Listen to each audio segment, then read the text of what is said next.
Good afternoon, students. Our today's topic is types of EIA. तो हमारे EIA जो है 4 टाइप्स में डिवाइडेड है. First one is direct impact, second one is indirect impact, third one is cumulative impact and fourth हमारा है induced impact. तो सबसे पहले हम पढ़ेंगे डायरेक्ट इम्पैक्ट के बारे में. तो डायरेक्ट इम्पैक्ट और primary impact are actually the impact associated with the project, programs and other activities. Direct impacts occurs through the direct interaction of activity with the environmental, social और economic impact. Direct impact वो होता है वो directly हमारे AIA report पे आता है environmental की वजह से, कंडीशन की वजह से, सोशली या इकोनॉमिक कंपोनेंट्स की वजह से. ठीक है. सेकंड आता है हमारा indirect impact.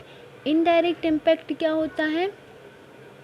Indirect impact on the environment which are not a direct result to the project and often produced a result of a complex impact pathway. The direct impact is also known as secondary.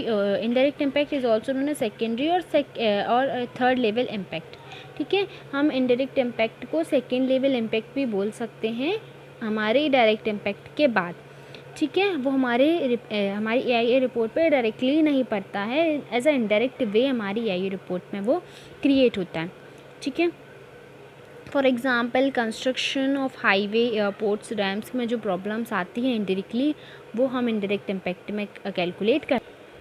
Now हमारा जो third type है वो है cumulative impact. Cumulative impact क्या होता है? An impact which is created as a result of combination of project under evaluation in AIA together with other object causing related impact is called cumulative impact. ठीक है. Means वो किसी के combination, किसी impact या किसी के कॉम्बिनेशन से जो इम्पैक्ट हो रहा है या ये रिपोर्ट में, वो आता है cumulative impact. These impacts occur when the incremental impact of project is combined with the cumulative effect of other past, present and reasonable processable future. For example, expansion of production of capacity in any cement and the establishment of captive power plants or same premises requires EIA report on cumulative impact of existing and the expansion project. अब हमारा last जो आता है वो है हमारा induced impact. Induced impact क्या होता है? The cumulative impact can sometimes be induced action of project and the activities that may occur.